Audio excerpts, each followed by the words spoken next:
Hello friends, continue करते हैं part 3 chapter aquatic ecosystem से। देखिए, पिछले वीडियोस में व्यूज़ बहुत कम आ रहे हैं, बहुत मेहनत लग रही है वीडियोस को बनाने में। तो आप लोग ये जो वीडियोस हैं इन्हें ज़्यादा से ज़्यादा देखिए, शेयर कीजिए। आपको ये फ्रीली अवेलेबल है और कोई किसी भी चैनल में इतनी वास्ट चैप्टर्स और इतने वास्ट सब्जेक्ट्स पर वीडियोस अवेलेबल नहीं हैं। तो अगर आप चाहते हैं आगे भी आपको ये फ्रीली अवेलेबल रहे तो आप लोग सपोर्ट कीजिए, इन वीडियोस को लाइक कीजिए, शेयर कीजिए, ज़्यादा से ज़्यादा व्यूज़ इन्हें आगे बढ़ाइए। ओके, और आपने अगर वाइस शायर्स को सब्सक्राइब नहीं किया तो सब्सक्राइब कीजिए। और थंबनेल पे जो दिया गया हुआ नंबर है उस पर आप टेस्ट सीरीज़ खरीद सकते हैं और करंट अफेयर्स का पैक भी है, वो भी आप खरीद सकते हैं। तो आगे बढ़ते हैं, पार्ट 3 ऑफ एक्वेटिक इकोसिस्टम। हमने इंडियाज़ वेटलैंड से हमें पढ़ना था, तो देखते हैं। तो अभी तक हम लोग वेटलैंड्स ब्रॉडली देख चुके हैं क्या है, अब हम इंडिया का देखते हैं। तो wetlands are areas of critical ecological significance. ठीक है, इनका काफ़ी सिग्निफिकेंस होता है, इकोलॉजिकल सिग्निफिकेंस होता है जो वेटलैंड्स हैं, इसलिए रामसर की बात कही गई है। रामसर कन्वेंशन है जो आपको पता ही होना चाहिए। तो जो वेटलैंड्स होते हैं वो क्या करते हैं, क्यों इंपॉर्टेंट होते हैं? क्योंकि वो बायोडाइवर्सिटी को सपोर्ट करते हैं। जैसे आप देख सकते हैं, बायोडाइवर्सिटी को सपोर्ट करते हैं। बहुत सारे मिलियन ऑफ पीपल डायरेक्टली और इनडायरेक्टली उस पे निर्धारित होते हैं, उस पर डिपेंडेंट होते हैं। और ये और भी बहुत सारे काम करते हैं, जैसे कि ये स्टॉर्म से बचाते हैं, बहुत बड़े बड़े तूफानों से बचाते हैं, फ्लड कंट्रोल करते हैं, वाटर क्वालिटी को इम्प्रूव करते हैं, फूड सप्लाई करते हैं, फाइबर, रॉ मटीरियल्स, इन सब की सप्लाई का भी काम होता है वेटलैंड्स का, इसलिए इसका इम्पोर्टेंस ज़्यादा है। तो इंडिया में तो वेटलैंड्स की इम्पोर्टेंस ज़्यादा है। अब देखते हैं इंडिया में टोटल कितने हैं। 27,403 वेटलैंड्स हैं, जिसमें से 23,444 जो हैं वो इनलैंड वेटलैंड्स हैं। ठीक है, इनलैंड वेटलैंड हैं, और बाकी जो है वो कोस्टल है। कोस्टल मतलब तो तटीय इलाके में है, 3,959, राइट। और जो वेटलैंड्स है वो टोटल 18.4% जो कंट्री का पूरा एरिया है उसका इतना परसेंट कैप्चर करते हैं, जिसमें कि जो 70% है वो पैडी मतलब राइस जो कल्टीवेशन होता है, पैडी कल्टीवेशन मतलब चावल की जहाँ पे खेती होती है वो की जाती है, जो 70% एरिया है। ठीक है, फिर देखते हैं नेचुरल वेटलैंड्स जो इंडिया में हैं वो मतलब उनका रेंज काफ़ी ज़्यादा है, हाई एल्टीट्यूड से लेकर, जैसे वेटलैंड्स इन हिमालय से हो गए, और flood plains of major rivers, जो भी बड़े बड़े रिवर्स है, गंगा हो गया, इन सब के जो फ्लड प्लेन्स है वहाँ पे भी पाए जाते हैं वेटलैंड्स। और सलाइन और टेम्परेरी वेटलैंड्स भी पाए जाते हैं, जैसे एरिड और जहाँ पे ज़्यादा पानी नहीं होता, जैसे कि एरिड और सेमी एरिड रीजन्स हो गए। ओके, वहाँ पे सलाइन और टेम्परेरी वेटलैंड्स पाए जाते हैं। फिर कोस्टल वेटलैंड्स भी पाए जाते हैं, जैसे कि लगून्स हो गए, बैक वाटर्स हो गए, एस्चुरीज हो गए, मैंग्रोव्स हो गए, स्वॉम्प्स, कोरल रीफ्स। ओके, तो इंडिया में कुल मिलाकर हर तरह का वेटलैंड्स मिलते हैं, इनकी रेंज ज़्यादा होती है, यही कहा गया है। फिर आता है national wetlands conservation programme NWCP, जिसे इम्प्लीमेंट किया गया था 1985 to 86, राइट। तो इस प्रोग्राम के अंडर इस प्रोग्राम के अंतर्गत 115 वेटलैंड्स को आइडेंटिफाई किया गया है बाय द मिनिस्ट्री कौन सी होगी? ऑब्वियसली हमारी environment and forest and climate control. Okay, फिर एम क्या है इसका? एम है ऑब्वियसली कंजर्वेशन होगा, to conservation of wetlands to prevent their further degradation, आगे इन्हें मतलब डिग्रेड होने से, क्योंकि ये डिग्रेड हो रहे हैं वेटलैंड्स, जो भी डिग्रेडेशन है उसे रोका जा सके, उन्हें आगे जाके संरक्षण किया जा सके, एंड उसका अच्छी तरह वाइज यूज़ किया जा सके, ताकि उससे जो लोकल कम्युनिटी है उसे बेनिफिट हो, और ओवरऑल जो उसमें बायोडाइवर्सिटी है उसका भी कंजर्वेशन हो सके, राइट। ऑब्जेक्टिव्स क्या है, जल्दी जल्दी देख लेते हैं। टू ले डाउन पॉलिसीज, ऐसे पॉलिसीज़ बनाने जिससे कि कंजर्वेशन हो सके, ठीक है, और उन वेटलैंड्स का अच्छी तरह से मैनेजमेंट हो सके। फिर फाइनेंशियल असिस्टेंस देना, ठीक है, किस लिए? ताकि इंटेंसिव कंजर्वेशन मेजर्स उठा सके, ठीक है। और जो भी आइडेंटिफाइड मतलब जिन्हें भी चिन्हित किया गया ऐसे वेटलैंड्स को अच्छी तरह से इंटेंसिवली उसे अगर वहाँ पे ह्यूमन इंटरवेंशन की ज़रूरत नहीं है तो वो ह्यूमन इंटरवेंशन पूरी तरह से कट ऑफ कर सके। फिर उन प्रोग्राम्स का जो इम्प्लीमेंटेशन हो रहा है उन्हें मॉनिटर करना, उन्हें देखना कि वेदर वो जो प्रोग्राम्स हैं वो अच्छी तरह से इम्प्लीमेंट हो रहे हैं या नहीं हो रहे हैं। फिर इन्वेंट्री मतलब एक लिस्ट बनाना, इंडियन जो वेटलैंड्स हैं उनकी एक डिटेल्ड लिस्ट बनाना, ताकि जो ऐसे इम्प्लीमेंटेशन है, प्रोग्राम्स है उनकी कंजर्वेशन के लिए, उनका मॉनिटरिंग हो सके, उनकी इम्प्लीमेंटेशन प्रॉपरली हो सके।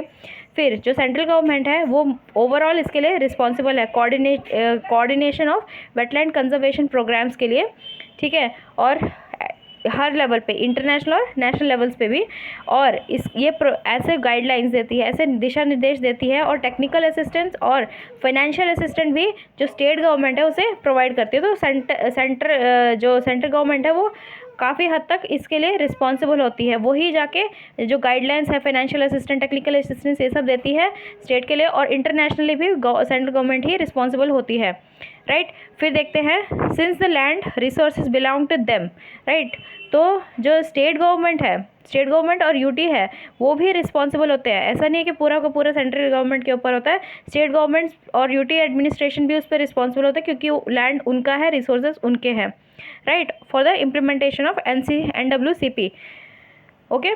फिर देखते हैं क्राइटेरियाज क्या है आइडेंटिफिकेशन का, मतलब उन्हें चिन्हित करने के। वेटलैंड्स हैं, और ये वेटलैंड्स नेशनल इंपॉर्टेंस है कि नहीं, इनका नेशनल इंपॉर्टेंस है या नहीं, ये इंपॉर्टेंट है कि नहीं, या फिर जस्ट ऐसे ही हैं। तो इनका क्राइटेरियाज जल्दी जल्दी देखते हैं। ये चैप्टर बहुत बड़ा है, इसलिए मैं ये जल्दी जल्दी बता रही हूँ, लेकिन ये जो चीज़ें हैं बहुत इंपॉर्टेंट है, आपको ध्यान देना पड़ेगा ये सब में। और जो अभी चीज़ें समझाई जाएंगी वो आगे जाके नहीं समझाई जाएंगी, इसलिए प्लीज़ आप इन वीडियोज़ को देखिए, राइट। तो फिर देखिए, criterias for identification of wetlands of national importance. National importance में क्या क्या है, जो वो ऐसे ही है जैसे कि रामसर कन्वेंशन ऑन वेटलैंड्स है, वही क्राइटेरियाज पे ये भी बेस्ड है। ओके। फिर साइट कंटेनिंग रिप्रेजेंटेटिव रेयर और यूनिक वेटलैंड टाइप्स, ठीक है, रेयर होना चाहिए और यूनिक होना चाहिए उसमें कुछ। अगर उसमें कुछ रेयर या फिर यूनिक हो, और वो नेचुरल या फिर नियर नेचुरल, लगभग नेचुरल हो, वेटलैंड हो, ठीक है, और वो अप्रोप्रिएट बायो जियोग्राफिक रीजन में पाए जाता हो। और एक क्राइटेरिया कौन सी है, उसमें कौन से स्पीसीज़ है, और इकोलॉजिकल कम्युनिटीज़ उसमें कौन कौन सी रहती है, उस पर भी इम्पॉर्टेंट है, उस पर भी मतलब बेस्ड होता है, मतलब आइडेंटिफाई करना कि वो नेशनल इंपॉर्टेंस का है कि नहीं वो वेटलैंड। जैसे कि वहाँ पे जो स्पीसीज़ है, वहाँ पे जो भी कम्युनिटी है, वो वल्नरेबल सेक्शन में आती है क्या, जो वहाँ के फ्लोरा फौना है, इंडेंजर्ड में, या फिर क्रिटिकली इंडेंजर्ड में, या फिर थ्रेटन्ड इकोलॉजिकल कम्युनिटीज़ हैं, ठीक है, इनमें से अगर कोई आती है तो। और ये वहाँ की जो लोकल पॉपुलेशन है, right, if it support not population, if it support population of जो प्लांट है, प्लांट और एनिमल्स जो स्पीसीज़ है, उसके मेंटेनेंस के लिए, ठीक है, उसकी बायोडाइवर्सिटी को इम्प्रूव करने के लिए, या फिर बायोडाइवर्सिटी को सपोर्ट करने के लिए ये इसका कोई कंट्रीब्यूशन है या नहीं, ठीक है। और इफ़ इट सपोर्ट्स एनिमल और plant species eight critical stage, जो कि क्रिटिकल अपने लाइफ साइकिल्स के क्रिटिकल स्टेज में उसे सपोर्ट करने के लिए ये सपोर्ट कर रहा है या नहीं, ठीक है। जो भी एडवर्स कंडीशन में, मतलब एडवर्स कंडीशंस ऐसे होते हैं जिसमें मतलब सर्वाइव करना बहुत मुश्किल होता है, राइट, हॉस्टाइल कंडीशंस जिसे कहते हैं। उसके बाद specific criteria based on birds, water birds, right. तो वाटर बर्ड्स के बेस के का भी एक बेसिस होता है इन्हें आइडेंटिफाई करने का। इफ़ इट रेगुलरली सपोर्ट्स 2000 और मोर, ठीक है, 20,000 सॉरी 20,000 से ज़्यादा वाटर बर्ड्स वहाँ पे उनको सपोर्ट करता है या नहीं। और 1% of individuals in a population, right, और सब स्पीसीज़ ऑफ वाटर बर्ड्स, इसको ये सपोर्ट करता है या नहीं। और एक मेन और भी क्लासिफिकेशंस है, और भी क्राइटेरियाज़ है, नॉट क्लासिफिकेशन, क्राइटेरियाज़ हैं जो कि बेस्ड ऑन फिश हैं। तो ऑब्वियसली यही होगा कि जैसे इंडिजिनस फिश है कि नहीं, उनके सब स्पीसीज़, उनके स्पीसीज़ और फैमिलीज़, फिर उनकी लाइफ हिस्ट्री स्टेजेस किस स्टेज में है, फिर उनका स्पीसीज़ का जो इंटरेक्शन है, राइट। और फिर बाद में they are representative of wetland benefits and और वैल्यू देयर बाय कॉन्ट्रीब्यूट्स, जो उनकी जो वैल्यू है, मतलब वो कंट्रीब्यूट कर रहे हैं कि नहीं, ग्लोबल जो बायोडाइवर्सिटी है, बायोलॉजिकल डाइवर्सिटी है, उस पर वो कंट्रीब्यूट कर रहे हैं कि नहीं, उनका कुछ रोल है या नहीं, इंपॉर्टेंस है या नहीं। Okay. And if it is an important source of food for fishes, ठीक है, जो वहाँ का वो जो वेटलैंड है, वहाँ की जो वहाँ पे जो फिशेस हैं उनको सपोर्ट कर रहा है कि नहीं, मतलब उन्हें फ्रूट प्रोवाइड कर रहा है कि नहीं, उनके लिए जो स्पॉनिंग ग्राउंड दे रहा है कि नहीं, नर्सरी दे रहा है कि नहीं, और जो माइग्रेशन है, माइग्रेटरी बर्ड्स ये सब है, ठीक है, और भी फिशेस ये सब है, उनको माइग्रेशन का पाथ प्रोवाइड कर रहा है नहीं, माइग्रेशन के लिए मतलब एक रास्ता दे रहा है नहीं, राइट। तो इस सब पे भी डिपेंड होता है। और criteria on water life and culture, ये भी एक स्पेसिफिक क्राइटेरिया है। Fine. And if it is an important source of food and water resource, increase possibility of जैसे रिक्रिएशन और इको टूरिज्म, उसका भी स्कोप है या नहीं, राइट। और उसकी सीनिक वैल्यू मतलब उसकी ब्यूटी, वहाँ वो देखने लायक है कि नहीं। मतलब कुछ जगह ऐसी होती है ना जैसे हम बार बार देखना चाहते हैं, बहुत सुंदर होती है, तो वो वहाँ की जो सीनिक वैल्यू कैसी है, लैंडस्केप वहाँ का कैसा है, बहुत अच्छा है या नहीं। तो इस अच्छा होगा तो क्या होगा, इको टूरिज्म वहाँ पे बढ़ेगा। फिर एजुकेशनल अपॉर्चुनिटीज़, ठीक है, वहाँ पे होते हैं ना स्टडीज़ जो कंडक्ट की जाती है, उसकी कितनी अपॉर्चुनिटीज़ हैं। और वहाँ पे जो कंजर्वेशन ऑफ कल्चरल हेरिटेज, ठीक है, वहाँ की जो लोकल कल्चर है उसका कितना कंजर्वेशन किया जा सकता है या नहीं, राइट। तो ये हो गया मतलब कौन कौन से क्राइटेरियाज होते हैं जिसपे कि नेशनल इंपॉर्टेंस के वेटलैंड्स को आइडेंटिफाई किया जाता है। अब देखते हैं मॉन्ट्रिक्स रिकॉर्ड। तो ये भी एक तरह का ऐसा ही रिकॉर्ड है जैसा कि रामसर कन्वेंशन है, राइट। तो ये देख लेते हैं क्या है। Montreux record is a principal tool under the Ramsar convention. Okay, ये रामसर कन्वेंशन के अंडर आता है। It is a register of wetland sites on the list of wetlands of international importance. अभी तक हमने प्रीवियस स्लाइड्स में national importance के बारे में देखा था, अब इंटरनेशनल इंपॉर्टेंस के बारे में आ गया, और ये सीधा रिलेटेड टू है रामसर कन्वेंशन, राइट। अब इसमें क्या होता है, इसमें ऐसे साइट्स को मतलब हाईलाइट किया जाता है, उन्हें जगह दी जाती है जिन पे एडवर्स मतलब बुरा इम्पैक्ट पड़ रहा है, जैसे कि या फिर पड़ सकता है या फिर पड़ेगा, ठीक है, पड़ा है, पड़ रहा है या फिर पड़ेगा, ठीक है। क्योंकि जैसे कि आजकल जो टेक्नोलॉजिकल डेवलपमेंट्स हो रहे हैं, पोल्यूशन हो रहा है, और एंथ्रोपोलॉजिकल एक्टिविटी जैसे कि ह्यूमन इंटरवेरेंस की वजह से उस वेटलैंड है उस पर कैसा असर पड़ सकता है, डिग्रेड हो सकता है कि नहीं, और हो रहा है तो ऐसे ऐसी जगह को इसमें मतलब इस मॉन्ट्रिक्स रिकॉर्ड में जगह मिलती है, ठीक है। तो which are therefore in need of priority conservation, ठीक है, ताकि उनकी अच्छी जल्दी से मतलब प्रायोरिटी बेस पे उनके कंजर्वेशन किया जाए, उनका संरक्षण किया जा सके। It is maintained as part of Ramsar list. Okay, तो ये रामसर लिस्ट का एक पार्ट होता है, इसलिए ये इंपॉर्टेंट हो जाता है। फाइन, आगे देखते हैं। Montreux record are employed to identify priority sites. आपको याद रखना है priority sites for positive national and international conservation, ठीक है। कंजर्वेशन के लिए नेशनल और एंड इंटरनेशनल कंजर्वेशन के लिए जो प्रायोरिटी साइट्स दी जाती है ताकि उसे इमीडिएट अटेंशन मिल सके, उस पर जल्दी से जल्दी ध्यान दिया जा सके।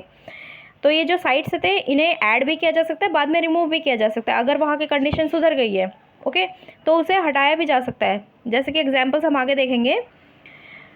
तो इसमें जो अप्रूवल का काम करता है वो कौन करता है, कॉन्ट्रैक्टिंग पार्टीज़ होती है जिसमें वो आते हैं, राइट। अब एग्जांपल्स देख लेते हैं कौन कौन से हैं, जो इंडिया में कौन कौन से मॉन्ट्रिक्स रिकॉर्ड के साइट्स हैं। पहला है चिलिका लेक, जो कि उड़ीसा में आता है, जिसे 1993 में ऐड किया गया था क्योंकि वहाँ पे जो वाटर है वहाँ पे सिल्टेशन, वहाँ की जो वेटलैंड है वहाँ पे सिल्टेशन हो रही थी। तो उसके वजह से जो उसका माउथ है उस लेक का, वो एक तरह से चोक हो रहा था, बंद हो रहा था।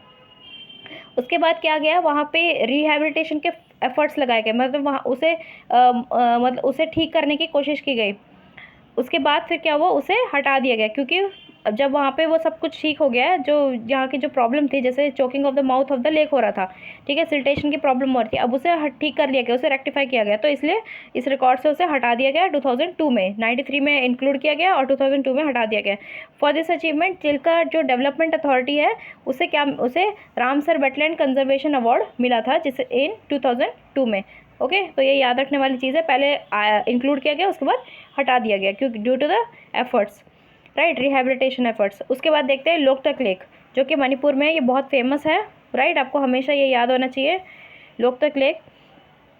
तो इसे मॉन्ट्रिक्स रिकॉर्ड में 1993 में, ओके, इसे भी 1993 में ही ऐड किया गया था क्योंकि वहाँ पे जो हैबिटेट है उसका डिग्रेडेशन हो रहा था, क्योंकि जैसे इकोलॉजिकल प्रॉब्लम्स थे, डिफॉरेस्टेशन हो गया, कैचमेंट एरिया, इन सब के, और जो वाटर है एसिंथ है उसका इन्फेस्टेशन बढ़ रहा था, और पोल्यूशन, राइट।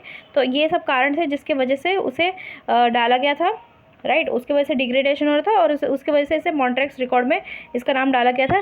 फिर the conservation of hydroelectric power plant has cause the local extinction of several. तो जो हाइड्रो इलेक्ट्रिक पावर प्लांट बनाया गया उसके वजह से वहाँ पे जो नेटिव जो स्पीशीज़ थी, फिश स्पीसीज़, ठीक है, मछलियों की जो वहाँ पे बहुत सारी प्रजातियाँ मिलती थी, वो एक्सटिंक्ट हो गई हैं इस हाइड्रो इलेक्ट्रिक पावर प्लांट की वजह से। फिर आता है कोलोराडो नेशनल पार्क, जो कि राजस्थान में है। इसे 1990 में इंक्लूड किया गया था, क्योंकि वहाँ पे वाटर की शॉर्टेज हो रही थी और अनबैलेंस ग्रेजिंग मैंने बताया था चरने के वजह से, ठीक है। तो जो वहाँ के जो हर्बीवोर्स होते हैं वो ओवर ग्रेजिंग कर जाते हैं, उसकी वजह से ये प्रॉब्लम आ रही थी, ठीक है। तो फिर इन्वेजिव ग्रोथ ऑफ ये देखिए पास पैलम डिस्टीशियम इस ये जो एक इन्वेजिव तरह की ग्रास थी, मतलब इस तरह की घास थी जो कि नहीं चाहिए, अनडिज़ायरेबल है, और लेकिन फैलती जा रही थी, तो जिससे कि जो लोकल जो नेटिव प्लांट स्पीसीज़ होती है उसे खतरा होने लगता है इस स्पीसीज़ की वजह से, राइट। इसका नाम है पैसपैलम डिस्टीशियम। तो जिसकी वजह से जो वहाँ का इकोलॉजिकल कैरेक्टर है पूरी तरह से चेंज हो रहा था, राइट। और सर्टेन वाटर बॉडीज़ हैं और बर्ड स्पीसीज़ हैं, वो भी पूरी तरह से मतलब जा रही थी, ठीक है। और जैसे कि साइबेरियन क्रेन हो गया, इन सब के लिए वहाँ पे अब सूटेबिलिटी नहीं थी, वहाँ पे रहना मुश्किल हो रहा था, राइट। इसलिए इसे इंक्लूड किया गया था। नाम याद रखिए, Keoladeo national park which is in Rajasthan. और कब इंक्लूड किया गया था? 1919 में, okay. Water shortage and unbalance grazing. फिर Loktak and Keoladeo national park are two Montreux record site in India, ठीक है। तो ये दोनों आपको याद रखना है। चिलिका था और उसे, लेकिन वो हट गया, लेकिन यहाँ पे वो रिहैबिलिटेशन नहीं दिखाया गया, ओके, रिहैबिलिटेशन नहीं हो पाया। फिर देखते हैं नेकनामपुर लेक, जिसे फर्स्ट FTW लेक। अब देखते हैं ये क्या है। नेकनामपुर लेक जो कि है हैदराबाद में, ये सबसे लार्जेस्ट फ्लोटिंग, ये FTW क्या है? फ्लोटिंग ट्रीटमेंट वेटलैंड, ठीक है। फ्लोटिंग ट्रीटमेंट वेटलैंड है इंडिया में, जो ये सबसे बड़ा है। कहाँ पाया जाता है? हैदराबाद में, ठीक है। तो floating treatment wetland works on the basis of hydroponics technique. अब हाइड्रोपोनिक्स टेक्निक क्या है, मैं शॉर्टली बता देती हूँ। हाइड्रोपोनिक्स ऐसी टेक्निक्स होती है जहाँ पे प्लांट को उगाया जाता है, लेकिन in the absence of soil. पूरा पानी से किया जाता है, पानी के थ्रू होता है, लेकिन वहाँ पे सॉइल की प्रेजेंस नहीं होती है, सॉइल की ज़रूरत ही नहीं होती है। तो यहाँ पे ये लिखा गया है, hydroponics permits plant growth on the water with the help of sunlight, लेकिन there is no need of soil. A floating island unit is essentially a platform. तो जो प्लेटफॉर्म जो फ्लोटिंग आइलैंड के लिए बनाया जाता है, वो किस किस को यूज़ करके बनाया जाता है? जैसे स्टायरोफोम हो गया, बैम्बू हो गया, गनी बैग्स हो गए, और कॉयर, ठीक है, गत्ता जिसे कहते हैं, उन सबको मिला के एक वेटलैंड बनाया जाता है। फिर देखते हैं एस्चुरी इकोसिस्टम, ये बहुत इंपॉर्टेंट है, राइट। तो हमने जब चैप्टर 1 में इकोटोन डिस्कस किया था, उस टाइम में हमने एस्चुरी इकोसिस्टम के बारे में पढ़ा था। अब हम इसे डिटेल में देखेंगे। तो देखते हैं, तो एस्चुरी कहाँ पाया जाता है? जहाँ पे रिवर, ओके, छोटी सी नदी एक बड़े समुद्र से जाके मिलती है। तो मोस्टली यहाँ का पानी कैसा होता है? तो जब estuary are water bodies where the flow of fresh water, जहाँ पे फ्रेश वाटर किससे मिलता है? Of the river mixes with the salt water which is transported by from the ocean, ठीक है, transported by tide from ocean. तो यहाँ पे मिक्स होता है फ्रेश वाटर का और सॉल्टी वाटर का। तो ये जो एस्चुरीज होते हैं काफ़ी प्रोडक्टिव वाटर बॉडीज़ होते हैं, क्योंकि हमने जैसे देखा था इकोटोन काफ़ी ज़्यादा प्रोडक्टिव होते हैं। आगे भी यही बात को बार बार रिपीट किया जाएगा। तो अब देखिए, they are located at lower end of a river and are subjected to tidal fluctuation, ठीक है। टाइडल फ्लक्चुएशन वहाँ पे होते रहते हैं, इसीलिए तो जाके मिलता है ना वाटर, जो मिलना होता है इस टाइड्स की वजह से होता है। Estuaries are either once or twice daily washed by the sea water, okay. तो एक दिन में एक बार या 2 बार सी वाटर आके इसे मतलब आते रहता है उसमें, फाइन। फिर देखते हैं कैरेक्टरिस्टिक्स क्या है, क्या क्या कैरेक्टर्स होते हैं एक एस्चुरीज के। An estuary is a semi closed coastal body of water, ठीक है। तो ये एनक्लोज्ड होता है, वो कोस्टल बॉडी मुख्य तटीय इलाके में होता है वाटर का, जहाँ पे रिवर या फिर किसी स्ट्रीम से पानी बहकर आता है। It has a free connection with open sea, ठीक है। तो ओपन सी से इसका फ्री कनेक्शन होता है, तभी तो जाके मराइन वाटर है उसमें मिलता रहता है, आता रहता है, ओके। तो इसकी जो सैलिनिटी की रेंज होती है वो 0 से लेकर 35 PPT तक भी हो सकती है। PPT हमें जैसे बताया था यूनिट होता है पार्ट्स पर 1000 में, जिससे सैलिनिटी गिनी जाती है, ओके। तो जो हेड ऑफ द रिवर है वहाँ पे इतना रेंज हो सकता है, ओके। तो 0 से लेकर 35 तक हो सकता है, क्योंकि यहाँ पे वाटर आते रहता है, फाइन, एस्चुरी में। फिर देखते हैं एस्चुरी में बहुत कम वेव एक्शन होता है, ओके, और ये मोस्टली काम रिफ्यूज देता है। जो ओपन सी से वाटर आते रहता है टाइड्स के थ्रू, आगे जाके काम हो जाता है, इकोसिस्टम तभी जाके वो स्टेबिलिटी प्रोवाइड करता है। और जो वहाँ पे जो एनिमल्स है उन्हें शेल्टर प्रोवाइड करता है, क्योंकि काम इन्वायरमेंट होता है वहाँ पे। फिर आगे देखते हैं, ये काफ़ी प्रोडक्टिव रीजन होता है, क्योंकि यहाँ पे बहुत सारे जो फ्रेश वाटर है उसके न्यूट्रिएंट्स, और मराइन वाटर है जो ओपन सी से आ रहा है उसका भी न्यूट्रिएंट्स वहाँ पे इंक्लूडेड होता है। और estuaries are heavily populated. Obviously ये काफ़ी ऑब्वियस बात है, जब इतनी सारे फेवरेबल कंडीशंस होंगे तो वहाँ की जो पॉपुलेशन है वो ऑब्वियसली बढ़ेगी। तो जो वर्ल्ड है उसका जो 60% पॉपुलेशन है वो अलॉन्ग एस्चुरीज ही रहते हैं, ठीक है। तो वर्ल्ड का पूरा जो 60% पॉपुलेशन है, तो इतना इंपॉर्टेंट होता है एस्चुरी इकोसिस्टम। फिर देखते हैं, coastal lakes have the connection with the sea through a small opening, ठीक है। तो सी से, ठीक है, सी से देखते हैं एक छोटा सा कोई लेक है, तो और ये बड़ा समुंदर है और ये छोटा सा लेक है, तो इसमें एक स्मॉल ओपनिंग होती है, तो उसे क्या क्या कहा जा सकता है, लगून हो गया, जिसे बैक वाटर कहते हैं। तो ठीक है, तो उससे क्या होता है, जो सैलिनिटी होती है वो उसमें ग्रेडियंट्स, मतलब कहीं पे ज़्यादा सैलिनिटी हो सकती है, कहीं पे कम सैलिनिटी हो सकती है। तो सैलिनिटी में एक रेंज होता है, पूरे वाटर बॉडी में एक तरह की सैलिनिटी नहीं मिलती है, राइट। तो from fresh water to marine depending upon the extent of fluid, तो उसमें जो सी वाटर कितना आ रहा है उस पर डिपेंड करता है कि वहाँ की सैलिनिटी कैसी होगी, तो उसकी रेंज कैसी होगी, ओके। फिर देखते हैं एस्चुरी की फॉर्मेशन किस तरह से होती है। तो उसमें 4 जियोमॉर्फिक कैटेगरीज बताई गई हैं, ठीक है, जिसमें फिजिकल प्रोसेस कौन कौन से रिस्पॉन्सिबल होते हैं। तो पहला है राइजिंग सी लेवल बढ़ने की वजह से, उसके बाद जो सैंड है और सैंड बार्स है, ठीक है, जो रेत बढ़ के आ रही है उसकी वजह से।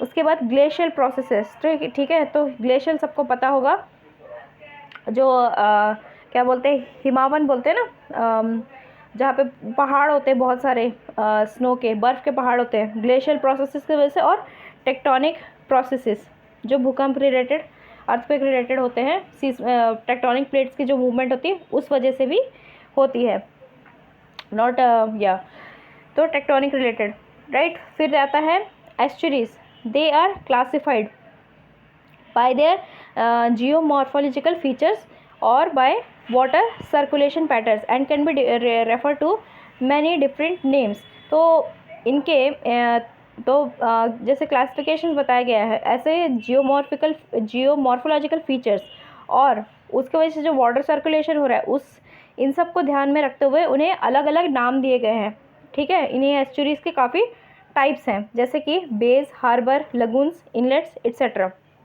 तो ये सब एक्चुअली आपने ज्योग्राफी में पढ़ा होगा, तो अब ज्योग्राफी के लेक्चर अगर फॉलो कर रहे हैं तो आपको ये सब एक्चुअली अभी तक पता ही चल गया होगा और आता होगा ऑलरेडी, राइट। तो जो एस्चुरीज के जो किनारे होते हैं वहाँ पर जो ह्यूमन सेटलमेंट है काफ़ी ज़्यादा होती है, क्योंकि उन्हें फेवरेबल कंडीशंस मिलती है, उनके लिए एक फेवर्ड लोकेशन होता है।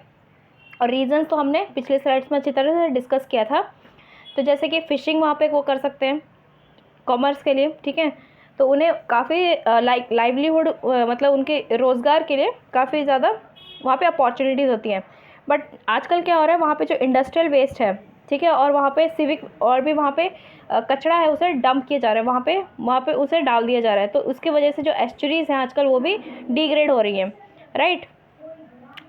तो वैसे तो एस्चुरीज़ काफ़ी highly productive, biologically productive zones होते हैं, ठीक है, तो बताया था, क्योंकि वहाँ पे न्यूट्रिएंट्स ये सब ज़्यादा होते हैं और भी कई सारे कंडीशंस की वजह से।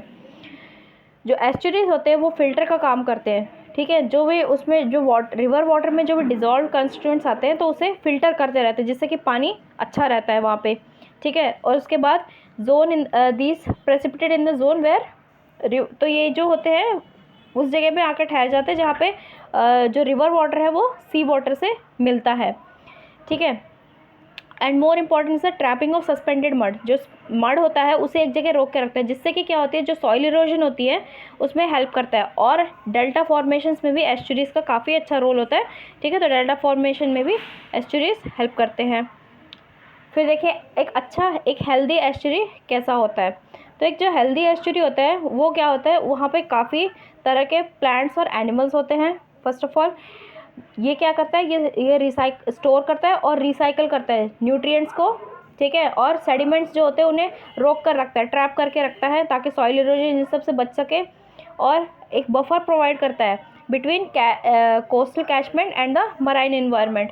ठीक है, तो जो कोस्टल एरिया है वहाँ पे एक रोक के रखता है ताकि यही सॉइल इरोजन ये सबसे बचने के लिए। ठीक है, और it also absorbs, traps and detoxifies. तो ये क्या करता है, जो पोल्यूटेंट्स होते हैं उन्हें अब्जॉर्ब करता है और एक जगह पे कैद कर लेता है, रोक लेता है। ठीक है, और उससे क्या होता है डिटॉक्सिफाई करता है, जो टॉक्सिन्स होते हैं उसे हटाता है। ठीक है, तो इसकी वजह से ये नेचुरल वाटर फिल्टर का काम करता है, जो एक हेल्दी एस्चुरी होता है, इसलिए एस्चुरी इतना ज़्यादा इम्पॉर्टेंट होता है।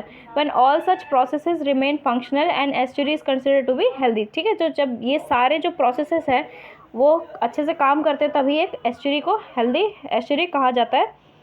Estuary support diverse habitats. ठीक है, तो ये जो एस्चुरी होता है बहुत सारे अलग अलग तरह के जो हैबिटेट्स हैं उन्हें सपोर्ट करता है, जैसे कि मैंग्रोव्स हो गए, सॉल्ट मार्शेस हो गए, सी ग्रास हो गए और मड फ्लैट्स। फिर देखते हैं life in estuary. Only certain types of plants and animal specially adapted to brackish. अब ब्रैकिश यहाँ पे क्यों दिया हुआ है ये भी आपके लिए जानना ज़रूरी है। अभी तक आपको कॉमन सेंस से पता ही चल गया क्योंकि वहाँ पर सी वाटर मिल रहा है और रिवर वाटर मिल रहा है। जैसे कि जो सॉल्टी वाटर आ रहा है क्योंकि ये इकोटोन है, तो जो ओशन का जो सॉल्टी वाटर आ रहा है, ठीक है, और वहाँ और जो फ्रेश वाटर मिल रहा है उसके वजह से जो पानी होता है वो ब्रैकिश बन जाता है, राइट। तो जो ब्रैकिश एस्चुरिन में जो ऐसे प्लांट्स और एनिमल्स जो वहाँ पे रहने के लिए अडेप्टेड हैं वो वहाँ पे पाए जाते हैं। एस्चुरिन वाटर तो इस तरह के वहाँ पे फ्लरिश होते हैं। Factors influencing the growth and distribution of organisms in an estuary are its salinity. तो वहाँ पे जो कौन कौन से फैक्टर्स होते हैं जिससे कि ग्रोथ उनकी इफेक्टेड होती है, जो वहाँ पे प्लांट्स और एनिमल्स पाए जाते हैं, तो मेनली क्या है यहाँ पे सैलिनिटी और अमाउंट ऑफ फ्लडिंग, मतलब वहाँ पे पानी कितना आ रहा है, फ्लडिंग पे वहाँ पे डिपेंडेंट होती है, बाढ़ वहाँ पे कितनी आ रही है, राइट। फिर देखते हैं estuaries are homes to all kind of terrestrial और land based plants and animals. ठीक है, वहाँ पे बहुत तरह के लगभग हर तरह के जो टेरेस्ट्रियल प्लांट्स और एनिमल्स पाए जाते हैं। एग्जांपल्स दिए गए हैं, देख लीजिए। वुड स्टॉक्स हो गया, पेलिकन्स हो गए, coniferous, deciduous trees and butterflies. फिर जो एस्चुरीज होते हैं वहाँ पे बहुत यूनिक तरह के एक्वेटिक प्लांट्स और एनिमल्स भी पाए जाते हैं। एग्जाम्पल्स दिए गए हैं जैसे turtles, sea lions, sea catfish, salt worms, eel grass, salt grasses, cord grasses, sea grass, सेच एंड बलरश, राइट। तो इसमें टेरेस्ट्रियल भी और एक्वेटिक बायोडाइवर्सिटी भी पाई जाती है, ओके, एस्चुरी में। तो प्रीडेटर्स जो होते हैं प्रीडेटर्स जो होते हैं एस्चुरीज में वो भी काफ़ी इंपॉर्टेंट होते हैं क्योंकि जो फूड चेन है उसे बैलेंस करते हैं। फाइन, अब बेनिफिट्स क्या है एस्चुरीज़ के? बेनिफिट्स तो इसके बहुत सारे होंगे, जल्दी देख लेते हैं। जैसे कि वाटर क्वालिटी को रेगुलेट करता है, ग्राउंड वाटर रिचार्ज करता है, हैबिटेट और ब्रीडिंग और नर्सरी ग्राउंड प्रोवाइड करता है प्लांट्स और एनिमल्स को, इसलिए तो इतने सारे एनिमल्स और प्लांट्स वहाँ पे बायोडाइवर्सिटी पाई जाती है, एक्वेटिक भी हो गए और टेरेस्ट्रियल भी हो गए। फिर देखते हैं बायोलॉजिकल प्रोडक्टिविटी, ऑब्वियसली ये सेम ही पॉइंट है। फिर सोशल बेनिफिट्स हो गया, कम्युनिटी की जो वैल्यू, वहाँ की जो लोकल कम्युनिटी की वैल्यू है। फिर बाद में इंडिजिनस वैल्यू हो गया, रिक्रिएशन, ठीक है, ये भी एक इम्पॉर्टेंट वैल्यू होता है। फिर बाद में वहाँ पे नॉलेज और रिसर्च का वहाँ पे स्कोप भी ज़्यादा बढ़ जाता है, तो ठीक है, उसमें उस हिसाब से भी ये वैल्यूएबल होता है। फिर वहाँ पे इकोनॉमिक बेनिफिट्स हो गए क्योंकि वहाँ की प्रोडक्टिविटी बहुत ज़्यादा, वहाँ पे न्यूट्रिएंट्स बहुत ज़्यादा है। तो फिर कॉमर्शियल फिशिंग वहाँ पे की जा सकती है, वहाँ पे पोर्ट्स और हार्बर बनाए जा सकते हैं, वहाँ पे नेविगेशन के लिए यूज़ किया जा सकता है, टूरिज्म के लिए यूज़ हो सकता है, एग्रीकल्चर, एक्वाकल्चर और इंडस्ट्रीज़ के लिए यूज़ हो सकता है, और स्टॉर्म एंड इरोजन प्रोटेक्शन, ठीक है। तो सॉइल इरोजन है उसकी प्रोटेक्शन के लिए भी एस्चुरीज इंपॉर्टेंट होता है। एस्चुराइन इकोसिस्टम है वो काफ़ी बेनिफिशियल होता है। फिर देखते हैं इंडिया एस्चुराइन इकोसिस्टम, ठीक है, इंडिया में क्या हाल है एस्चुराइन इकोसिस्टम का। तो कंट्री में जो इंडिया है वहाँ पे 14 मेजर हैं, 44 मीडियम और 162 माइनर रिवर ड्रेन्स हैं, ठीक है। तो यहाँ पे इतने सारे वेरियस टाइप के एस्चुरीज पाई जाती है। Estuaries are an important and distinct component of the coastal landscape, ठीक है, तो ये तो हमें समझ में आ गया। हाईली कॉम्प्लेक्स इकोसिस्टम होता है वहाँ का, ठीक है, वेरिंग फिजिकल और केमिकल प्रॉपर्टीज़ होती है वहाँ की, और हाईली डाइवर्स वहाँ पे फ्लोरा एंड फौना होता है, ये भी हमने देख लिया था। फिर मेजर एस्चुरीज अकर इन, मोस्टली कहाँ पे पाए जाते हैं, जो एस्चुरीज हैं इंडिया के में जो मोस्टली पाए जाते हैं कहाँ पे, बे ऑफ बंगाल में, राइट। तो मतलब ईस्टर्न साइड में हो गए, ना कि वेस्टर्न से। तो बे ऑफ बंगाल साइड में ज़्यादा एस्चुरीज पाई जाती है। तो many estuaries are location of some of the sea major sea ports, ठीक है। तो ज़्यादातर जो सी पोर्ट्स है वो उसकी लोकेशन इन एस्चुरीज के पास पाई जाती है, ठीक है। जो एस्चुरीज होती है वो मेजर सी पोर्ट्स की लोकेशंस होती हैं। और इंडिया की जो मेजर एस्चुरीज हैं वो ईस्ट कोस्ट में, मैंने बताया था ईस्ट कोस्ट में पाई जाती है, जैसे बे ऑफ बंगाल के साइड की तरफ ईस्ट कोस्ट, ठीक है। उसके बाद वेस्ट कोस्ट में भी पाई जाती है एस्चुरीज, लेकिन वो छोटी होती हैं कंपैरेटिवली। फिर देखते हैं इश्यूज़ क्या है इंडियन एस्चुराइन इकोसिस्टम के, तो देखते हैं।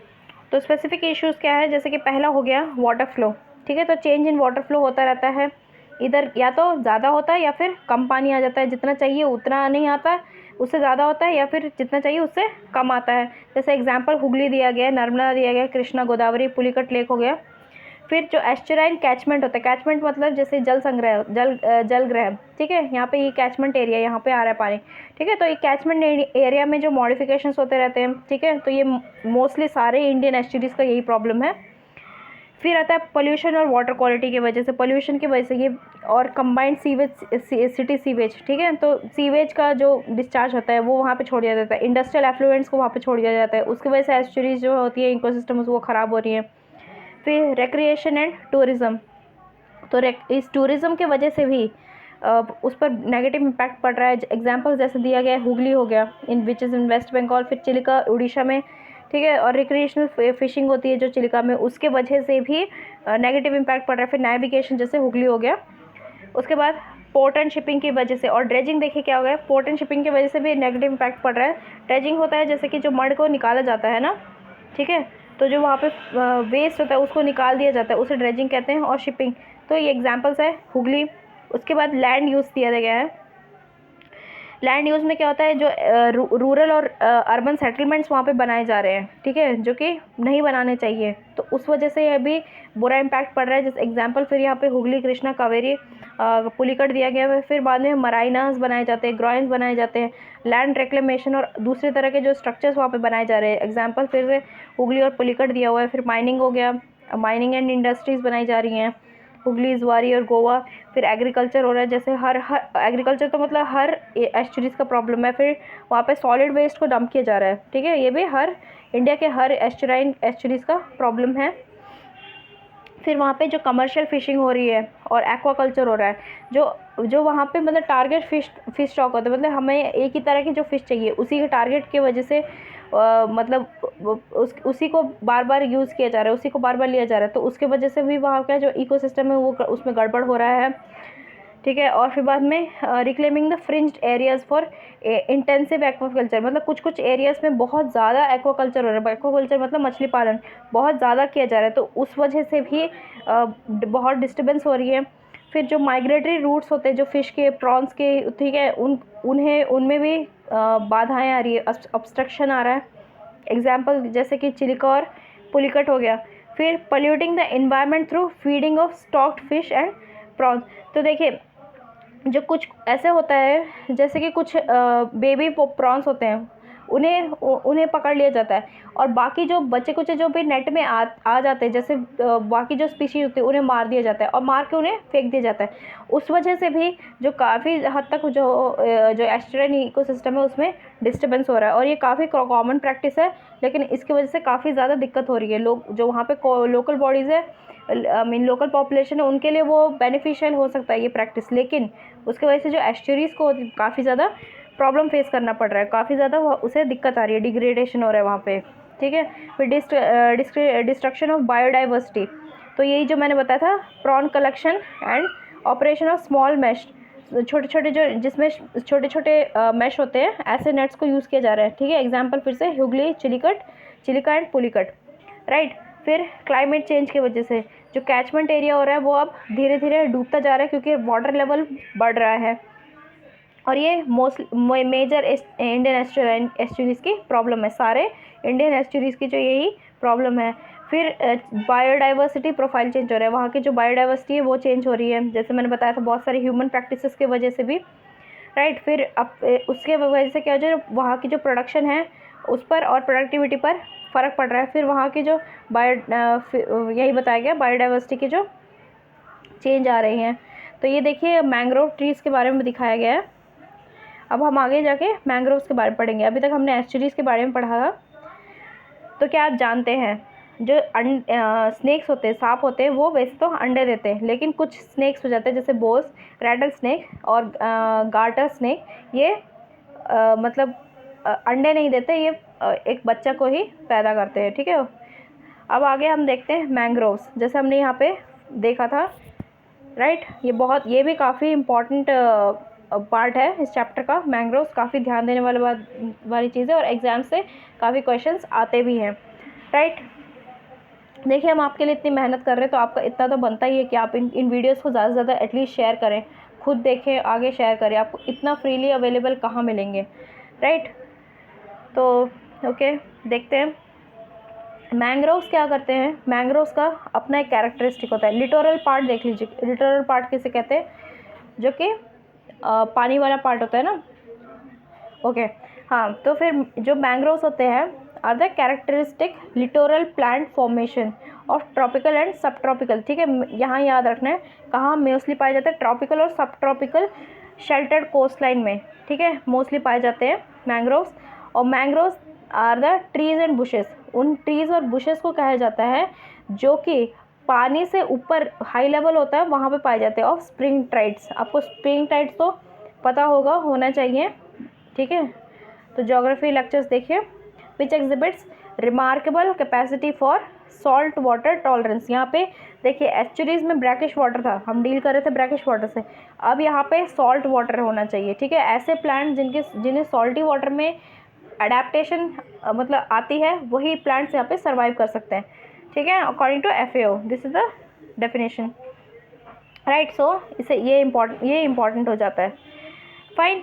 फिर अब देखते हैं किस तरह के होते हैं ये मैंग्रोव ट्रीज़। बेसिकली ये एवरग्रीन होते हैं, ऑब्वियसली, क्योंकि जब इतना पानी वाली जगह में होगा, और कहाँ पाया जा रहा है, ट्रॉपिकल रीजन में और सब ट्रॉपिकल रीजन में, और वो भी कोस्ट लाइन्स, राइट। सो एवरग्रीन होते हैं प्लांट्स, और कहाँ ग्रो करते हैं, शेल्टर्ड शोर्स में, ठीक है, टाइडल फ्लैट्स, डेल्टाज में, एस्चुरीज में, बेस, क्रीक्स और बैरियर आइलैंड्स, ठीक है, यहाँ पे पाए जाते हैं। द बेस्ट लोकेशंस कहाँ पे है, इसकी जो बेस्ट लोकेशन कहाँ पाई जाती है, अबंडेंट सिल्ट, जहाँ पे सिल्ट मतलब बहुत ज़्यादा होता है वहाँ पे, ठीक है। और जो भी बीचेस होते हैं उसके जो पीछा बैक शोर होता है ना, वहाँ पे ये मोस्टली पाए जाते हैं मैंग्रोव्स। फिर जो इनका अडेप्टेशन होता है वो मोस्टली इसलिए होता है ताकि वो सैलिनिटी का जो स्ट्रेस है, ठीक है, जो सॉल्ट वाटर है उस पर वो अडेप्ट कर सके, जो सैलिनिटी स्ट्रेस को झेल सके। और वाटर लॉक्ड, क्योंकि वहाँ पे पानी बहुत रहता है, तो ऐसी जगह में जहाँ पानी जमा रहता है उस जगह में एनाएरोबिक मड, ठीक है, एनाएरोबिक मड, क्योंकि वहाँ पे ऑक्सीजन नहीं कम होता है, राइट। तो ऐसी जगह में वहाँ पे उनकी अडेप्टेशन होती है, तो इसी तरह के प्लांट्स वहाँ पे पाए जाते हैं। इसलिए आपने देखा होगा ये कुछ अलग ही तरह के पेड़ हैं, ठीक है। आगे हम इसे और अच्छे से देखेंगे ताकि आपको ये याद रहे जो मैंग्रोव्स कैसे होते हैं, ताकि एक पिक्चर बैठ जाए आपके दिमाग में, फाइन। फिर इन्हें काफ़ी ज़्यादा सोलर रेडिएशन की ज़रूरत होती है, क्योंकि ये काफ़ी ज़्यादा सलाइन वाटर और ब्रैकिश वाटर को अब्जॉर्ब कर सकते हैं।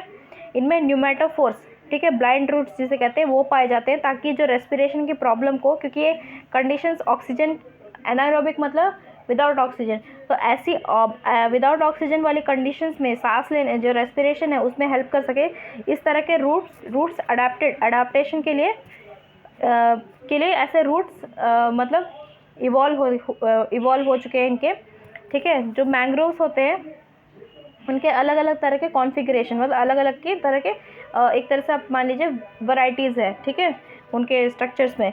तो एग्जांपल्स क्या क्या है, जो कुछ स्पीसीज़ दिए गए, राइजोफोरा हो गया, फिर arching prop roots down into the water, कुछ नीचे आ जाते हैं, ठीक है, और कुछ ऊपर चले जाते हैं, जैसे अप वर्टिकल ऐसे ऊपर होते हैं, और कुछ एकदम नीचे चले जाते हैं, तो जिसे न्यूमेटोफोर्स कहते हैं, जो ऊपर जाते हैं। एग्जाम्पल है एविसीनिया, राइट। आगे इम्पोर्टेंट देखिए, ये देखिए न्यूमेटोफोर्स बताया गया था। तो ऐसे रूट्स होते हैं ताकि रेस्पिरेशन में उन्हें मदद मिल सके, क्योंकि यहाँ पे ऑक्सीजन नीचे नहीं होता है, राइट। ये देख सकते हैं आप लोग। तो कुछ इस तरह के रूट्स पाए जाते हैं इन मैंग्रोव्स में। न्यूमेटोफोर्स याद रखिए, न्यूमेटोफोर्स रूट्स। फिर देखते हैं जो मोस्टली जो मैंग्रोव्स होते हैं उनमें लेंटिसिलेटेड बैंक होते हैं, ठीक है। वो वहीं पे पाए जाते हैं जहाँ पे लेंटिसिलेटेड बैंक होते हैं, जिससे कि जो वाटर लॉस हो सके उसे, मतलब वो ज़्यादा वाटर लॉस हो सके, क्योंकि वहाँ पे पानी बहुत ज़्यादा होता है, ठीक है। और ऐसे लीव्स पाए जाते हैं जो कि मोटे होते हैं और उनमें सॉल्ट सेक्रेट करने की क्षमता होती है। ऐसे ग्लैंड्स होते हैं उनमें, ठीक है। फिर मैंग्रोव्स में विविपैरिटी मोड ऑफ रिप्रोडक्शन पाया जाता है। अब विविपैरिटी क्या होता है? ऐसे सीड्स होते हैं जो कि ट्री में ही जर्मिनेट हो जाते हैं, ठीक है। ऐसे बीज होते हैं जो ट्री के अंदर ही जर्मिनेट हो जाते हैं, उससे पहले कि वो ग्राउंड में गिर सके, ठीक है। तो ये भी एक अडेप्टिव मैकेनिज्म है, ताकि वो ऐसे कंडीशंस में जो एनाएरोबिक कंडीशंस बन रही हैं उनमें एनाएरोबिक एंड वाटर लॉक कंडीशंस हैं, उनमें अडेप्ट हो सके। तो ये एक अडेप्टिव मैकेनिज्म है उसे ओवरकम करने के लिए, ठीक है। And overcome the problem of germination in saline water में उसे जर्मिनेट ना करना पड़े, इसलिए वो बॉडी अपने ट्री में ही जर्मिनेट कर जाते हैं, ठीक है। फिर some secrete excess salt through their leaves. As if you look closely, you can see the crystals of the salt on the back of the leaves. Others block absorption of salt at their roots. ठीक है। तो कुछ ऐसे होते हैं जो कि salt होते हैं, जो उसे एक्सेस सॉल्ट होता है उसे सेक्रेट करते हैं, निकालते हैं अपने लीव्स के थ्रू। अगर आप उसे ध्यान से देखेंगे लीव्स को, आपको दिखेगा कि वो सॉल्ट उससे निकल रहा है, ठीक है। तो कुछ क्रिस्टल्स होते हैं ना उस सॉल्ट के, वो भी आप देख सकते हैं उन लीव्स के जो पीछे होते हैं। उन्हें, जो लीव है उसके पीछे एक्सेस जो सॉल्ट है उसके आप क्रिस्टल्स देख सकते हैं, क्योंकि उन्हें निकालना पड़ता है, क्योंकि कंडीशंस इस तरह की होती है। और फिर others block absorption of roots salt at their roots. कुछ होते हैं जो अपने रूट्स में ही जो ये सॉल्ट्स होते हैं उनके अब्जॉर्प्शन को ब्लॉक कर देते हैं, ठीक है। फिर एडवेंशियस रूट्स। तो ये देखिए एक अलग तरह का रूट्स दिखाया गया है। एडवेंशियस रूट्स एक तरह के रूट्स होते हैं जो क्या होते हैं, they are emerge from the main trunk. जो तना होता है उसमें से निकलते हैं रूट्स, ठीक है। और ऐसे होते हैं कि वो ग्राउंड लेवल में जाके वो और बड़े हो जाते हैं। देखिए सिल्ट रूट्स मैं आपको दिखाती हूँ। सिल्ट रूट कुछ इस तरह के पाए जाते हैं, ठीक है। ये यहाँ से तने से निकलते हैं, राइट। और ये एडवेंटिशियस रूट्स होते हैं, रूट्स कहा जाता है इन्हें। और ये बड़े होते हैं तो कुछ इस तरह के होते हैं, ठीक है। ये डायरेक्ट हमारे स्टेम से निकल रहे हैं, ओके, ट्रंक से निकल रहा है, तो ये स्टिल्ट रूट्स हो गए। फाइन। तो ये कुछ अलग अलग तरह के रूट्स यहाँ पे दिए गए हैं। फाइन। ये देखिए वर्टिकल कॉलम से दिया गया है, ट्रंक से ही निकल रहे हैं और ये आगे जाके सॉइल में इस तरह से आगे बढ़ते हैं। तो ये जो हॉरिजॉन्टल आर्चेस होता है इसमें टाइनी पोर्स होता है ताकि वो गैसेस एक्सचेंज कर सकें, राइट। फिर आगे बढ़ते हैं। मैंग्रोव प्रोफाइल इन इंडिया, ठीक है। तो इंडिया में क्या हाल है मैंग्रोव्स के? तो जो मैंग्रोव्स हैं वो मोस्टली कहाँ पाए जाते हैं? सुंदरबंस में। सुंदरबंस में जब भी मैंग्रोव्स आए आपको सुंदरबंस आपके दिमाग में आ जाना चाहिए। तो मोस्टली जो सिंगल लार्जेस्ट है वो कहाँ पाए जाते हैं? इंडिया में कहाँ पाए जाते हैं? सुंदरबंस में। ये क्या होते हैं? टाइडल होलोफाइटिक मैंग्रोव्स होते हैं, ठीक है। तो ये अलग तरह के ये प्लांट्स होते हैं, ठीक है। अलग तरह के ये टाइडल होलोफाइटिक मैंग्रोव्स होते हैं जो यहाँ पे पाए जाते हैं, राइट। फिर देखते हैं। तो जो होलोफाइटिक मैंग्रोव्स होते हैं वो ऐसे मैंग्रोव्स होते हैं जो अलग अलग मतलब उन्हें एक ऐसा कह सकते हैं, ऐसे प्लांट्स या फिर प्रोटोजोन्स होते हैं जो अलग तरह के ऑर्गेनिक कंपाउंड्स को सिंथेसाइज करते हैं। किस तरह से? फोटोसिंथेसिस के थ्रू, ओके। तो उन्हें होलोफाइटिक कहा जाता है, ठीक है। फिर देखते हैं जो मेजर स्पीसीज़ क्या है इन ये जो मैंग्रोव फॉरेस्ट हैं जो इंडिया में पाए जाते हैं उनकी स्पीसीज़ क्या है, मेजर स्पीसीज़ क्या क्या है? जैसे हेरिटिएरा फेम्स, राइजोफोरा ब्रूगीएरा स्पीसीज, फिर सेरियोप्स डिकेंड्रा, फिर सोनेरेटिया स्पीसीज, फिर एविसीनिया स्पीसीज, राइट। और Nypa fruticans are found along this creeks, ठीक है। और दिस मैंग्रोव फॉरेस्ट किसके लिए फेमस है? रॉयल बंगाल टाइगर, ये काफ़ी इंपॉर्टेंट है, ठीक है। रॉयल बंगाल टाइगर यहाँ पे पाए जाते हैं, और क्रोकोडाइल्स, राइट। और मैंग्रोव एरियाज़ को आजकल एग्रीकल्चर यूज़ के लिए खाली किया जा रहा है, ठीक है। जैसे भितरकनिका जो कि कहाँ पाए जाते हैं? उड़ीसा में, ठीक है। वहाँ पे भी मैंग्रोव्स पाए जाते हैं। वो सेकंड लार्जेस्ट है जो इंडियन सब कॉन्टिनेंट में पाए जाते हैं, वो सेकंड लार्जेस्ट है। पहला हमारा हो गया सुंदरबंस, और दूसरा आ गया भितरकनिका विच इज़ इन उड़ीसा। तो ये भी क्या करते हैं? टिपिकल हाई मैंग्रोव स्पीसीज़ यहाँ पे भी पाए जाते हैं। काफ़ी इनकी जेनेटिक डाइवर्सिटी होती है वो हाई होती है, ज़्यादा होती है। बहुत सारे अलग अलग डाइवर्स यहाँ पे plant species and animal species पाए जाते हैं इन मैंग्रोव्स में भी। फिर देखते हैं जो मैंग्रोव स्वॉर्म्स होते हैं, ठीक है, ये कहाँ मिलते हैं? In the intertidal mud flats of the both creeks of Godavari Krishna delta of Andhra Pradesh. तो आंध्र प्रदेश में भी ये इस जगह में पाए जाते हैं, गोदावरी कृष्णा डेल्टा रीजन में, राइट।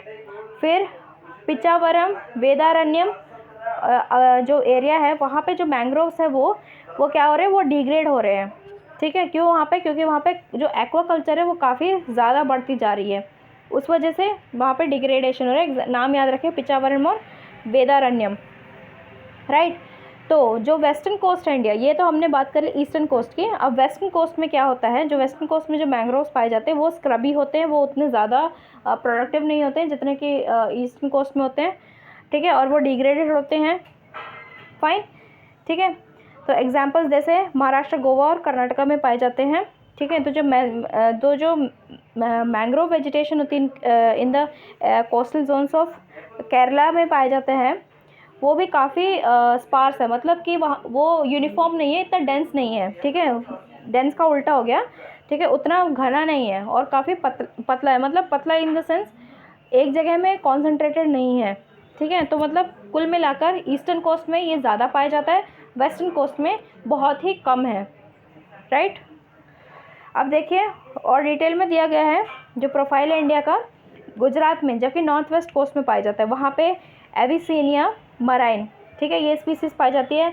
एविसीनिया ऑफिसिनालिस पाया जाता है। राइजोफोरा म्यूक्रोनाटा, ठीक है, कहाँ पे? गल्फ ऑफ कच्छ और कोरी क्रीक, ये गुजरात में है, राइट। तो हमें ये याद रखना है, Kori creek and gulf of Kutch.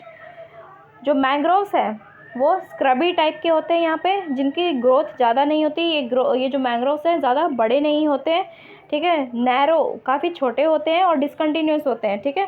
तो मतलब कुल मिलाकर जो यहाँ पे मैंग्रोव्स है उसकी क्वालिटी वैसी नहीं है जो कि सुंदरबंस और भितरकनिका इस तरह की जगह में मिलता है, राइट। फिर देखते हैं जो यहाँ पे जो कोरी क्रीक इन मैंग्रोव्स की जो कंडीशन है वो मतलब इतनी अच्छी नहीं है, लेकिन वो इम्प्रूव कर रही है, क्योंकि ये क्या है?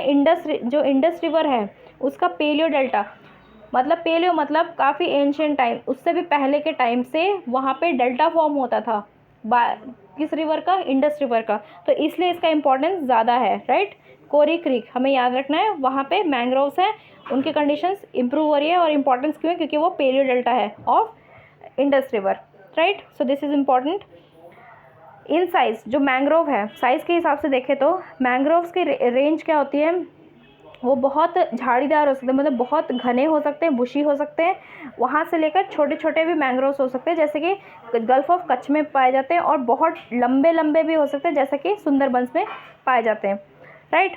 और अंडमान निकोबार देख लेते हैं, वहाँ पे क्या होता है? स्मॉल टाइडल एस्चुरीज पाई जाती हैं, नेरेटिक इनलेट्स होते हैं और लगून होते हैं, जो कि काफ़ी ज़्यादा डाइवर्स मैंग्रोव फ्लोरा जैसे आपको पता होगा अभी तक प्लांट स्पीसीज़ को कहते हैं, प्लांट की जो वहाँ पे वेजिटेशन को कह सकते हैं, ठीक है। तो वहाँ पे काफ़ी तरह के डाइवर्स फ्लोरा वहाँ पे पाया जाता है, वहाँ पे अनडिस्टर्ब मैंग्रोव है, ठीक है। वहाँ के जो मैंग्रोव है वो अनडिस्टर्ब फ्लोरा है वहाँ पे, राइट। ये है अंडमान निकोबार के बाद। तो ये देखिए मैंग्रोव प्रोफाइल ऑफ इंडिया, यहाँ पे स्पीसीज़ के हिसाब से दिया गया हुआ है। अंडमान निकोबार में आइलैंड्स में 38 स्पीसीज़ हो गए, वेस्ट बंगाल में 33, फिर बाद में उड़ीसा में 34, आंध्र प्रदेश में 22, फिर पौंडीचेरी में 15 स्पीसीज़, तमिलनाडु 17 और केरला में 19 स्पीसीज़। फिर बाद में धीरे धीरे कम हो रहा है, कर्नाटका में 16, राइट। तो इसी तरह से गुजरात में 15 दिया गया, दमन दीव में 4 स्पीसीज़, ओके, महाराष्ट्र में 22 स्पीसीज़, गोवा में 16, राइट, और लक्षद्वीप में 3 स्पीसीज़। तो अब ये याद रखिए। फिर देखते हैं रोल ऑफ मैंग्रोव्स। मैंग्रोव्स के रोल क्या क्या होते हैं। Mangrove plants have additional special roots such as prop roots, ठीक है, जिन्हें न्यूमेटोफोर्स भी कहते हैं। ये क्या करते हैं, वाटर जो फ्लो होता है उसे रोक कर रखते हैं, जिससे कि सॉइल इरोजन नहीं होता है, और ऐसे सेडिमेंट्स को डिपॉजिट करते हैं, ठीक है, जिससे कि वहाँ के जो कोस्टल जो शोर्स है उसे स्टेबलाइज कर सके, ताकि सॉइल इरोजन में हेल्प मिल सके, ठीक है। और ये ब्रीडिंग ग्राउंड प्रोवाइड करते हैं बहुत सारे फिशेस को, इसलिए वहाँ की डाइवर्सिटी ज़्यादा होती है।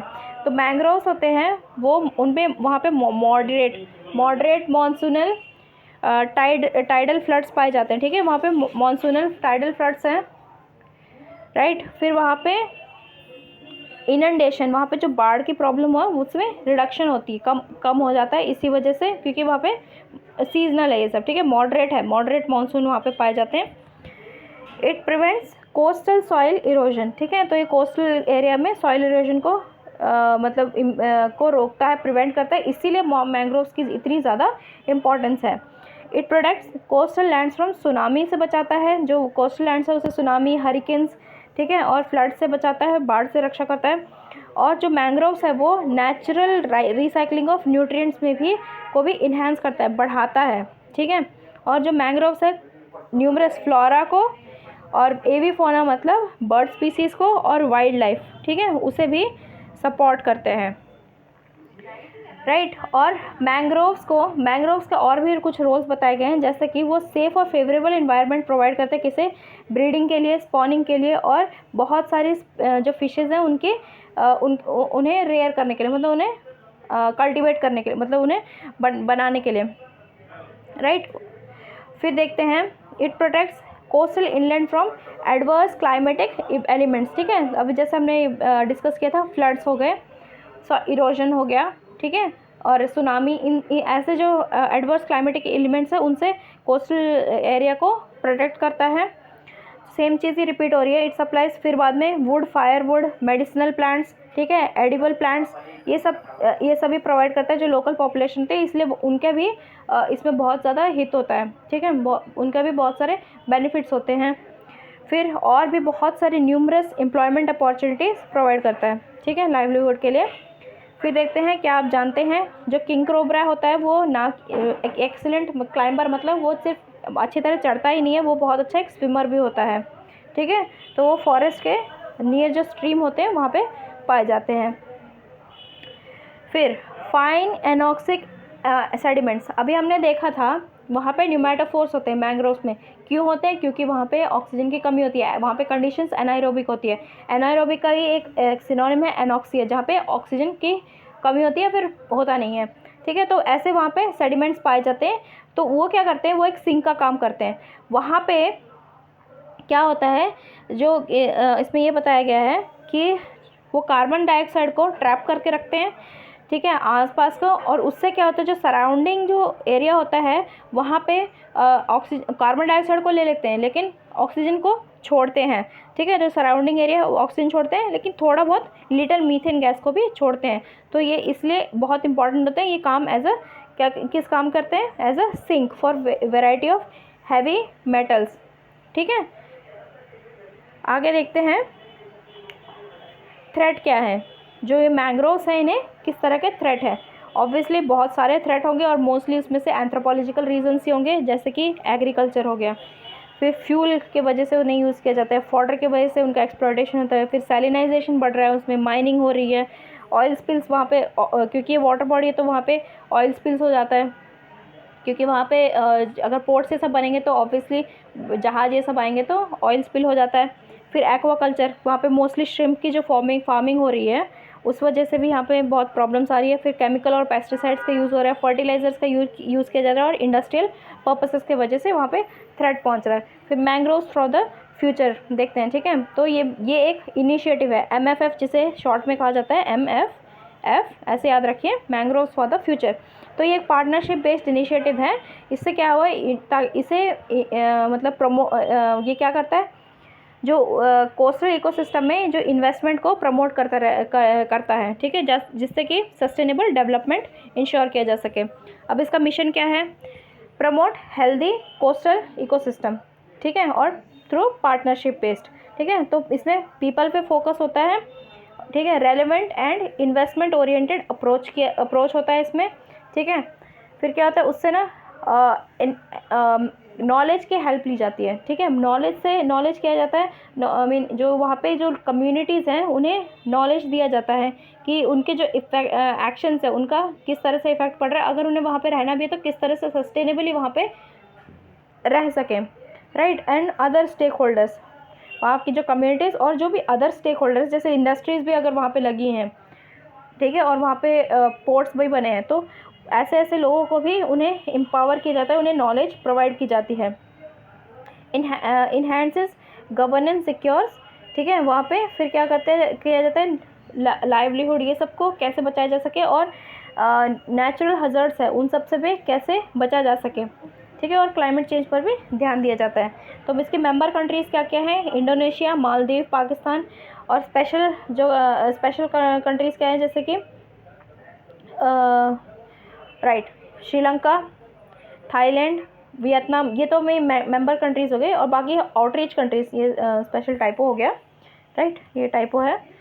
तो आउटरीच कंट्रीज़, पहले तो इसके मेंबर्स देख लीजिए फिर से, India, Indonesia, Maldives, Pakistan, Sri Lanka, Thailand, Vietnam. Outreach countries हो गए Bangladesh, Cambodia, Myanmar, Timor Leste, और डायलॉग कंट्रीज़ हो गए कीनिया, मलेशिया, तंजानिया, राइट। तो MFF क्या करता है, कोलैबोरेटिव प्लेटफॉर्म है, ओके।